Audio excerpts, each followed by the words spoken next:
Est-ce que tu pourrais me parler un peu plus de ton fanzine Pouliche-moi? Non!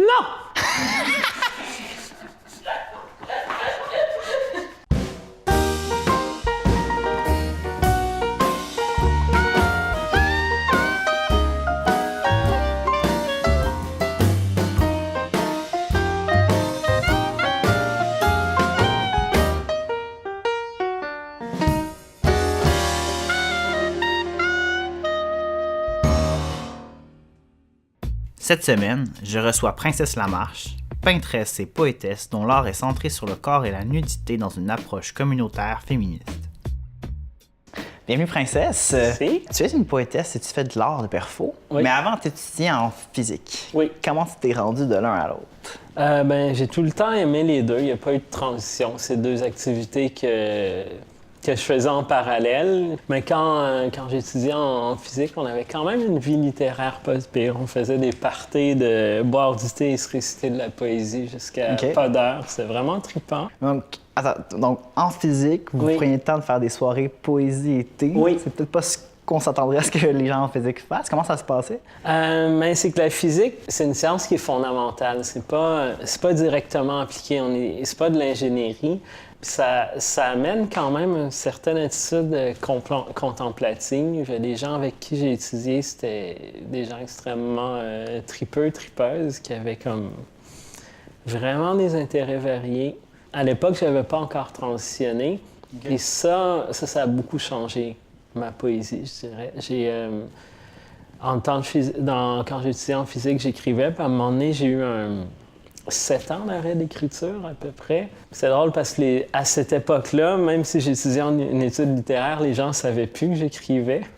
Mais quand j'étudiais en physique, tout le monde savait que j'écrivais de la poésie. Okay. Mais quand j'étudiais en études littéraires, j'avais arrêté d'écrire. J'étais plus à lire, absorber. Puis ça a fait une belle surprise à mon entourage quand...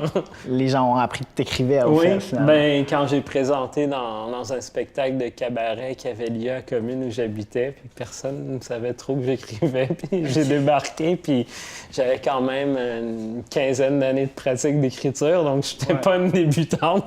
Exact. Ça a fait une belle surprise. Peux-tu me décrire un peu cette soirée-là, alors comme quand même d'un bel événement pour toi? Oui.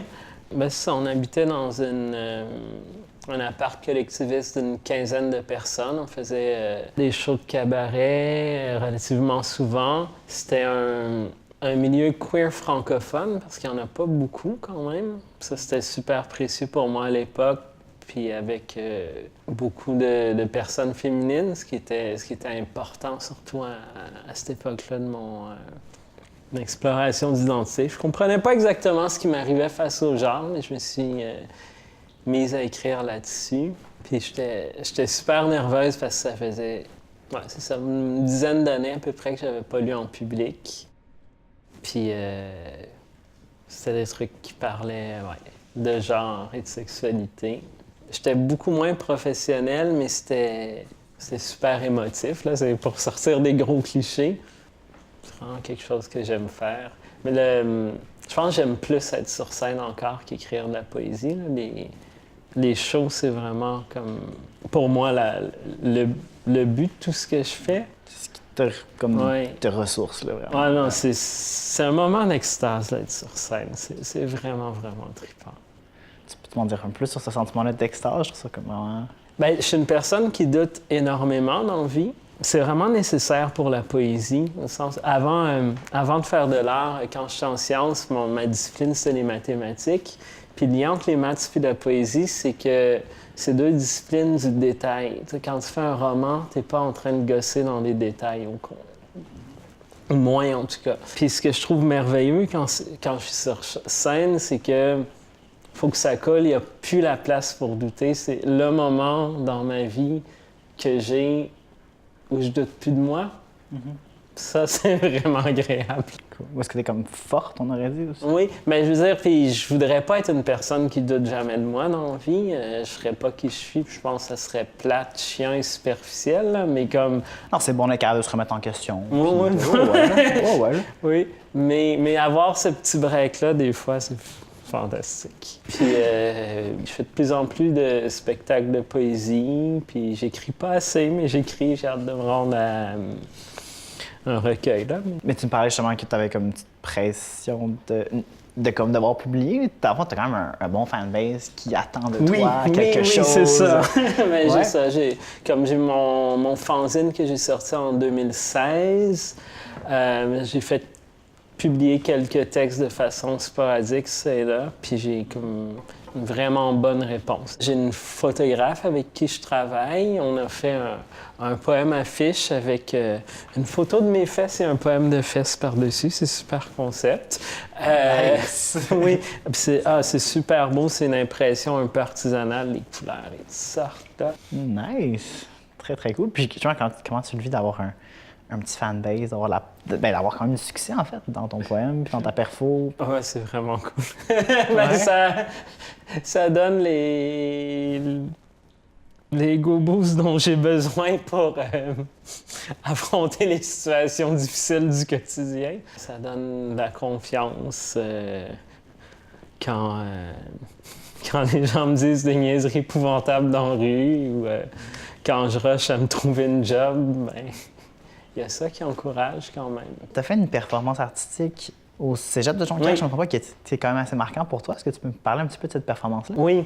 Je t'ai invité dans un festival qu'il y avait au Cégep de Jonquière. J'avais pas tant de lien avec la thématique du festival, mais ça réunissait des jeunes de différents cégeps de la Côte-Nord. Le but, c'était, pour moi, c'est super important, une visibilité trans, queer en région. Moi-même, j'habitais à Rimouski quand j'ai transitionné. Puis j'ai quitté par manque de ressources, par manque de connaître d'autres personnes qui vivaient des choses différentes. Puis je vois que ça s'améliore. Rimouski, ça s'est beaucoup amélioré, puis c'est super important pour moi de contribuer à ces efforts-là. Bref, j'arrive là, des jeunes qui ont 17-18 ans, qui ont vraiment pas envie de parler de sexualité, surtout pas de la remettre en question, qui sont mal à l'aise par rapport à qui je suis, que ça les fait chier d'avoir un show de poésie. OK. Je commence par réciter 2-3 poèmes qui parlent pas de sexualité. J'ai comme des applaudissements polis. Quand est-ce que ça va finir? On a hâte au spectacle de musique qui s'en vient après. Puis là, j'arrive dans le vif du sujet. Je vois un groupe qui est comme... J'ai jamais vu un groupe aussi figé que ça. C'était le malaise, l'immobilité. C'était un des shows les plus toughs que j'ai fait. Okay. Mais c'est après que ça s'est passé. C'est qu'il y a des gens dans un dortoir qui ont eu des discussions sur leur malaise par rapport à ça. Ils s'en sont parlé. Le lendemain, je tenais une table avec mes fanzines de poésie. Ouais. Puis là, les gens venaient me voir. Puis on en discutait. Puis là, je me retrouvais à expliquer l'hétéronormativité à ces personnes-là. Puis là, ils m'achetaient mon recueil. Je comprenais pas. Puis là, je voyais qu'ils lisaient. Ils se sont fait à un moment donné, sans moi, un cercle de lecture où ils lisaient des poèmes. Puis ils discutaient des différents enjeux de l'hétéronormativité abordés. Je raconte pas tout, mais il y a des gens qui sont repartis de là, moins transphobes, moins homophobes, qui sont arrivé, j'en suis certaine. Fait que ça a été des fois où j'ai senti que j'avais un impact le plus concret, puis c'était au moyen de la poésie. Dans le fond, ce que je vois, c'est que ton art, en fait, peut être éducatif aussi, en fait. Oui. À une certaine époque, dans mes cours de poésie, j'ai un prof qui a dit « La poésie est subversive. Point. » Moi, je trouvais que ça n'avait pas tant d'allure que ça. Pour moi, la poésie est juste un endroit où les mêmes luttes, les mêmes divisions qu'il y a dans le reste de la société se font. Puis souvent, en cause de son prestige culturel, la poésie a un peu trop de passe-droit. Si un téléroman ou un roman populaire reproduit des clichés sur l'hétéronormativité, là, on va le dire « Ah, c'est gna gna gna gna ». Quand c'est un poème, on va pas oser le dire autant. Fait que moi, j'avais le besoin d'avoir une poésie érotique qui sortait des clichés de l'hétéronormativité. Puis ça a été pour moi-même une démarche d'introspection sur les normes que j'avais internalisées, dans le sens où des fois j'écris des poèmes, puis là je me rends compte qu'il y a tel cliché sur la sexualité qui est même pas dans ma sexualité des fois, mais comme quand on écrit, on reproduit des affaires. Puis des fois, je reproduis des choses que je vis même pas, mais parce que les normes, ils passent par moi aussi. C'est un travail comme collectif de redéfinir notre imaginaire. Puis justement, comment a débuté ton combat contre l'hétéronormativité, en fait? C'est l'hétéronormativité qui a commencé. Ouais. Moi, j'avais rien demandé. Ouais, ça essaye toujours de nous brainwasher un petit peu. Ouais, non, mais moi, j'étais super heureuse dans ma sexualité jusqu'à temps que l'hétéronormativité s'invite dans mon lit. Ils me disent tu dois faire ça, entre deux personnes qui ont... Oui, comme je pense à ma première partenaire sexuelle ou comme des scripts sexuels hétéronormatifs de base qu'on n'avait vraiment pas envie de faire, mais il y avait comme une pression internalisée de refaire ces choses-là qui... C'est juste partout dans toute la culture. Comme... Puis quand tu explores la sexualité pour la première fois, tu explores l'inconnu, fait que c'est facile d'aller vers quelque chose que tu connais, entre guillemets. Parce qu'il y a plein de représentations culturelles de la poésie, puis de la sexualité. Puis dans mon cas, ben, comme je lisais beaucoup de poésie, ça avait plus d'impact sur moi que des téléromans, mettons. Donc, par le passé, tu as mentionné avoir résidé à Rimouski. Finalement, tu es revenu à Montréal par manque de ressources. Tu es retourné là-bas faire un show. Oui. Peux-tu me parler un peu de l'importance pour toi de faire des shows performances en région? En région. Bien, il y a en région en général, puis à Rimouski en particulier, comme une vie parallèle à Rimouski. Je n'y vais pas tant souvent, mais j'ai encore mes amis là-bas.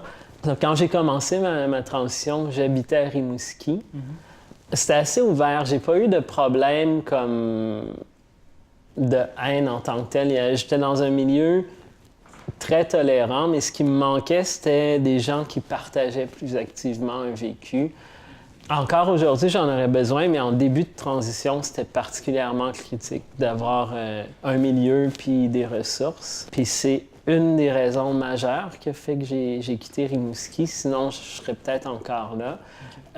Puis je suis pas la seule personne. On parle d'exode LGBT des régions. Puis ça... Une centralisation des ressources à Montréal et même de la population, en fait. Puis ça m'est resté sur le cœur, comme bien des gens. J'ai envie qu'on n'ait plus besoin de faire ça. Je retourne à Rimouski d'abord pour mon propre plaisir, parce que j'aime ça. Puis je constate qu'il y a des gens là-bas qui font vraiment un beau travail, que ça s'est amélioré énormément depuis que j'ai quitté. Puis quand je peux donner un coup de pouce au travail qui se fait là-bas, ça me fait super plaisir. C'est une belle résolution du deuil que j'ai eu à faire en quittant la région moi-même. Ah, c'est beau, comme tu dis, d'avoir pu faire un deuil en voyant que ça évolue, surtout en Rimouski en particulier, comme tu dis. Je pense que c'est là-bas qu'il y a même Bas-Saint-Laurent. Oui, qui font un super bon travail. Exact, super job. Donc, c'est vraiment une richesse que Rimouski a aujourd'hui, mais... Je connais moins bien les autres régions, c'est sûr, là, parce que Rimouski, c'est ma région d'adoption, là, mais je pense qu'il n'y a pas juste à Rimouski qu'il y a des gens qui font bouger des affaires, là. Puis, même en restant à Montréal, je fais mon petit coup de pouce là. Invitez-moi en région, je suis tout le temps bien willing pour y aller. Merveilleux. J'aimerais vraiment beaucoup ça que tu me parles de Pouliche-moi, ton fanzine. Comment ça a commencé? Le sous-titre, c'est « Poésie érotique contre l'hétéronormativité ». Puis l'hétéronormativité, c'est plein d'affaires différentes, là. Donc, oui, c'est de présumer que tout le monde est hétérosexuel, c'est de présumer que tout le monde est cisgenre. Des mots qui sont définis par la saison 1. Oui. Mais c'est aussi comme quand on va dans le détail, toutes sortes de strips sexuels, toutes sortes de... Même à l'intérieur d'une sexualité cis-hétéro, par exemple, il y a toutes sortes de clichés qui sont reproduits. Pour moi, un des trucs, c'est la version des odeurs, que je trouve extrêmement plate. Je trouve que le sexe, ça pue bon. Ça, il y a beaucoup d'odeurs dans Pouliche-moi, c'est quelque chose qui revient beaucoup. Il y a différents registres. Des fois, je vais faire des trucs plus contemplatifs, sublimes. Des fois, je vais y aller avec l'humour, souvent un peu les deux en même temps. Par exemple, C'est un des pick-up lines les plus bizarres que j'ai reçus de ma vie. Je fais un spectacle, on a beaucoup dansé. Et, avec la danse vient l'odeur de la danse, ou c'est appelé swing. Et puis l'odeur là, de la sueur. Oui, j'étais vraiment pas la seule. Hein. Comme ça sentait très bon. Ça sentait le party. Puis j'ai reçu le pick-up line le plus bizarre de ma vie. Il y a quelqu'un qui me dit, avec un beau sourire, puis elle s'approche, puis elle me dit « T'es belle, mais... » OK. Ces fameux « mais » qui portent malheur. T'es belle, mais tu devrais utiliser du déo. Qui était supposé être une pick-up line. Ben, je sais pas, comme à travailler en deux directions différentes, comme le langage non-verbal, la situation d'énonciation, tout ça nous situait dans le registre du pick-up line, mais en tout cas, j'ai pas trop compris ça. L'intention derrière tout ça. Oui, non, c'est ça, c'est comme t'es dans un pédalo, puis là, tu pédales des deux directions en même temps, puis là, ça jamme. Toujours est-il que moi, j'ai répondu à peu de choses près ceci.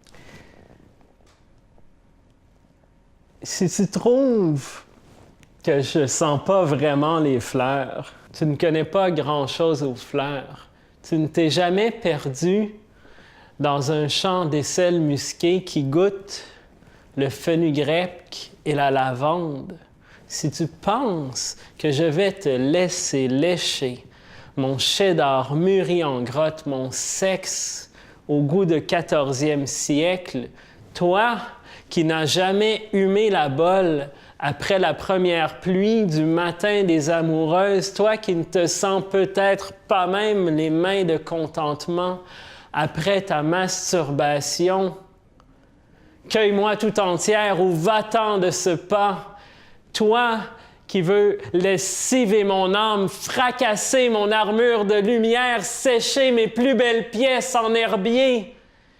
Si tes ailes sont faites de cire, n'approche pas le soleil. Yeah! Oh ouais! Je prends l'entendre encore! Nice! Oui, fait que c'est un des poèmes de Paulet Chinois. qui en plus était comme pas mon préféré, je pense, quand je l'ai lu. Donc, je suis vraiment content d'avoir eu cette performance-là. C'est vraiment... Mais j'allais te demander justement à quel point tu trouvais ça important ou à quel point tu trouvais ça en parlant de faire tes performances, d'aller au-delà de comme juste écrire, de faire lire tes performances, mais je pense que ta performance a parlé en elle-même. Tu as tellement d'énergie quand... C'est là que ça se passe. Puis pour moi-même, comme c'est là que je comprends la poésie aussi. Je me souviens, dans un cours de poésie que j'avais, on étudiait Jacques Brun. J'embarquais pas tant que ça. Puis à un moment donné, il y a eu un rare événement où il lisait en public. Puis c'était une lecture qui était beaucoup plus introvertie, beaucoup plus sobre. Là. C'est complètement un autre style. Mais juste le contact humain. Après ça, quand je suis retourné les lire, je les appréciais. Je pense la poésie, comme le théâtre, oui, ça se lit, mais c'est d'abord oral dans les deux cas. T'as fait une perfo parce que tu lisais de la poésie et que tu étais nu et que tu accompagné d'une personne qui jouait de la harpe. Oui. Incroyable contexte. Comment tu t'es retrouvé là? En tout cas, je trouve que ça te ressemble beaucoup. Merci. Non, mais c'est que j'ai une démarche d'art visuel. Je travaille beaucoup avec la nudité. Dans une démarche féministe, body positive, j'organise des événements de dessin qui sont vraiment basés sur créer un espace très sécuritaire. Et puis, la nudité, ça devient un point de départ à explorer comme la vulnérabilité, comme ça demande qu'on crée un climat de confiance super fort. Puis dans les peintures que je fais dans ce contexte-là, je trouve que ça se sent, la qualité du contact. Mais bon, bref, pour en arriver là, j'ai aussi des activités professionnelles de modèle. Je pourrais pas travailler comme ça avec des modèles si je l'étais pas moi-même. Fait que c'est une de mes milliers de jobs de pigiste, d'être modèle pour toutes sortes de cours d'art. Puis à un moment donné, il y a quelqu'un qui m'a proposé ça, qui voulait faire des événements de dessin un peu funky, anti-modèle que ça s'appelait. Puis Puis ils apparient des musiciens avec des gens qui font de la perf. Fait que là, on a eu l'idée de comme réciter de la poésie, puis il y avait de la harpe, c'était parfait pour moi. J'aime beaucoup la harpe. Puis j'ai gardé ça depuis maintenant. Je propose dans toutes mes gigs de modèles de réciter de la poésie, à ceci près qu'il ne faut pas que je bouge. C'est vraiment comme quand je récite sur scène, je bouge beaucoup. Là, il faut que je trouve une pause qui résume tout le poème, puis que je la garde pendant que je récite. Puis moi, j'ai des bons feedbacks. Les gens aiment bien ça, me dessiner pendant que je récite. Ben merci Princesse d'être venue. Ça fait plaisir. C'est vraiment un plaisir de te recevoir. Et on se revoit bientôt. À bientôt.